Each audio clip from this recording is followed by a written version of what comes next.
ఇంకా ఇప్పుడేమంటాడు, triple bedroom ఇల్లు అంట. స్వామి, ట్రిపుల్ బెడ్రూమ్ ఇళ్ళ కదా దేవుడు ఎరుగు స్వామి. మా హయాంలో మేము శాంక్షన్ చేయించిన ఇల్లు పూర్తి చేసేదానికోసం ఆ డబ్బులు ఇవ్వండి స్వామి, ఇవ్వాల్సినవి అని చెప్పి మేము అడిగితే వాటి గురించి మాట్లాడు. కానీ ఏకంగా ట్రిపుల్ బెడ్రూమ్ ఇల్లు ఇస్తానంటూ చంద్రబాబు నాయుడు మరొక దొంగ మాటలు మాట్లాడుతున్నాడు. ఈ 2 ఏళ్లలో నేను అడుగుతా ఉన్నా, ఈ 2 ఏళ్లలో కొత్తగా చంద్రబాబు నాయుడు గారు ఒక్క అక్క చెల్లెమ్మలకు కనీసం 1 గజం స్థలమైనా ఇచ్చినాడా? 1 ఇంటి పట్టా ఇవ్వలేదు. కొత్తగా 1 ఇంటిని కూడా శాంక్షన్ చేయించలే. మా హయాంలో మేము 31 లక్షల ఇళ్ల పట్టాలు ఇచ్చి అందులో 21 లక్షల ఇళ్ళ శాంక్షన్ ఇళ్ళ మంజూరు చేయించి ఇళ్ళ శాంక్షన్ చేయించి లక్షల పైచిలకు ఇళ్లను కూడా పూర్తి చేసినాం. మిగిలిన ఇల్లు వివిధ దశల్లో కడతా ఉన్నారు, వివిధ దశల్లో ఉన్నాయి. ఆ వివిధ దశల్లో ఉన్న ఆ ఇళ్లను పూర్తి చేయడం కోసం ఇవ్వాల్సిన డబ్బులు, వాళ్ళకు ఇవ్వాల్సిన డబ్బులు కూడా ఈ మనిషి ఇవ్వడంలో డైవర్ట్ చేసినాడు. కేంద్ర ప్రభుత్వం ఒకసారి డబ్బులు ఇస్తుంది, ఆ డబ్బులు కరెక్ట్గా ఈయన డైవర్ట్ చేయకుండా ఇస్తే మళ్ళీ రెండోసారి డబ్బులు ఇస్తుంది. కేంద్ర ప్రభుత్వం డబ్బులు ఇచ్చింది, ఈయన డైవర్ట్ చేసినాడు, ఇంకా ఫినిష్, అంతే, పథకం అయిపోయింది.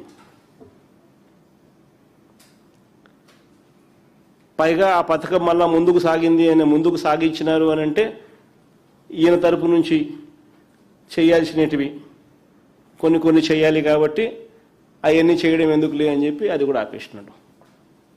ఈ 2 కారణాలు. ఈ ఉన్న ఇళ్లను కంప్లీట్ చేయడం అనేది చెయ్యి స్వామి అని ఓ పక్క అంటా ఉంటే, ఓ పక్క ఏమంటాడు, ట్రిపుల్ బెడ్రూమ్ అంటాడు. ట్రిపుల్ బెడ్రూమ్ అనడమే కాదు, మేనిఫెస్టోలో ఆయన ఏమన్నాడు తెలుసా? మేనిఫెస్టోలో ప్రతి ఇంటి నిర్మాణానికి అదనంగా ఆదివాసీలకు 1,00,000, ఎస్టీలకు అంటే కొండ ప్రాంతం కాకుండా కింద ప్రాంతంలో ఉన్న ఎస్టీలకు 75,000, ఎస్సీలకు చేనేతలకు 50,000,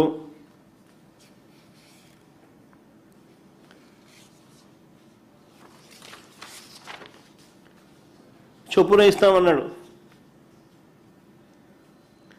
2 ఏళ్లలో ఒక్కరికైనా 1 పైసా అయినా ఇచ్చినట. అదనంగా ఇస్తానని చెప్పిన ఈ వ్యక్తి కనీసం 2 ఏళ్లలో ఒక్కరికైనా 1 పైసా ఇవ్వలేదు. దీని మీద గట్టిగా అడిగితే 16 రోజుల అసెంబ్లీ సమావేశాల తర్వాత కూడా ఈ పెద్ద మనిషి నోట్లో నుంచి 1 మాట రాల. స్కూళ్ళు, హాస్పిటళ్లలో నాడు నేడు పనులు ఆగిపోయినాయి. అయ్యా, నాడు నేడు పనులు ఆగిపోయినాయి అని గట్టిగా ప్రశ్నిస్తూ అడిగాం. వీటికి సంబంధించి 1 మాట లేదు. అయా, 17 మెడికల్ కాలేజీలు ప్రైవేటీకరణ వద్దు అని ప్రజలు పెద్ద ఎత్తున సంతకాలతో తమ నిరసనను కూడా తెలియజేసిన పరిస్థితుల మధ్య మీ నిర్ణయాన్ని వెనక్కి తీసుకుని ఆ 17 మెడికల్ కాలేజీలు, ఆ 17 దేవాలయాలను పూర్తి చేయండి అయ్యా చంద్రబాబు అని చెప్పి గట్టిగా అడిగితే దాని గురించి కూడా 1 మాట లేదు. ఆరోగ్యశ్రీకి ఇంతవరకు ఆయన పెట్టిన బకాయిలు, 2 ఏళ్లకే ఆయన పెట్టిన బకాయిలు 3,150 కోట్లు. ఈ సంవత్సరం మళ్ళీ 2026, 27లో ఈ స్కీమ్ మళ్ళా నడవడానికి నెలకు 330 కోట్ల రూపాయల చొప్పున 12 నెలలంటే 4,000 కోట్లు కావాలి. అంటే ఈ 4,000 ప్లస్ ఈ 3,150, 7,150 కోట్లకు గాను ఈయన బడ్జెట్లో కేటాయింపులు చేసింది 4,000 కోట్లని చేశాడు. కానీ ఈయన ఏ రోజు కూడా కేటాయింపులు బడ్జెట్లో పెట్టిన దానికి కేటాయింపులకు ఖర్చు చేసింది చూస్తే ఏ రోజు కూడా కనీసం 2,000 కోట్లు దాటలా.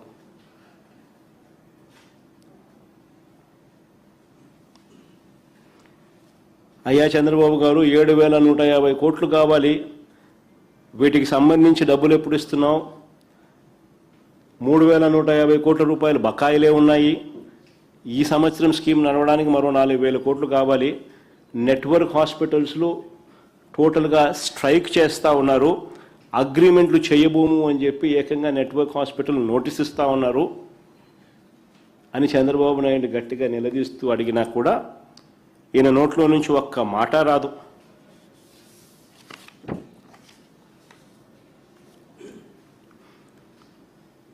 ఉద్యోగులకు అధికారంలోకి వస్తూనే ఇస్తానన్న ఐఆర్ ప్రస్తావన లేదు బడ్జెట్లో.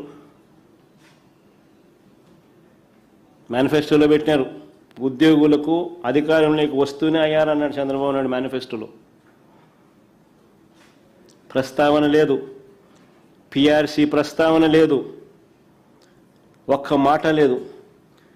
పెండింగ్లో ఉన్న 4 డిఏల గురించి, డిఆర్ల గురించి ఎప్పుడు ఇస్తారో కనీసం చెప్పను కూడా చెప్పలేదు.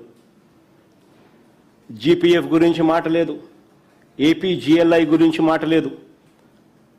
General provident fund, general life insurance, medical reimbursement, retirement benefits, surrender leaves, వీటి కింద దాదాపుగా 35,000 కోట్ల రూపాయలు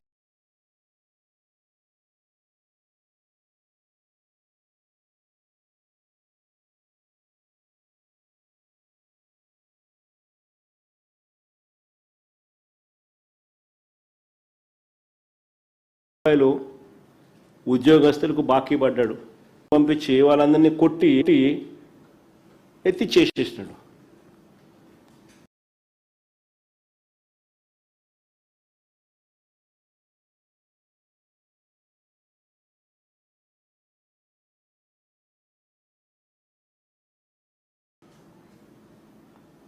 కనీసం వాళ్ళ ప్రస్తావన 16 రోజుల అసెంబ్లీ సమావేశాల్లో కనీసం వాళ్ళ ప్రస్తావన లేదు.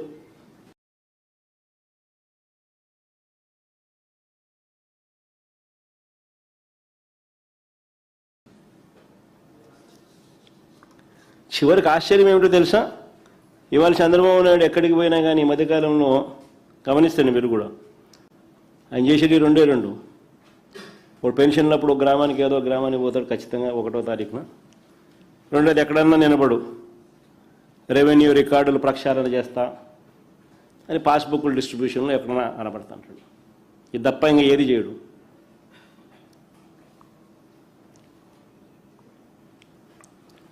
నేను అడుగుతా ఉన్నా, అయ్యా చంద్రబాబు నాయుడు, ఇవాళ చంద్రబాబు నాయుడు ఎక్కడికి వెళ్ళినా రెవెన్యూ రికార్డులు ప్రక్షాళన చేస్తా, ఎక్కడికక్కడ సర్వే చేయిస్తా, ఎక్కడ లేని టెక్నాలజీ వాడుతున్నా, క్యూఆర్ కోడ్ పట్టాదారు పాస్ పుస్తకాలు ఇస్తున్నా, ప్రతి ల్యాండ్ పార్సిల్కు జియో కోఆర్డినేట్స్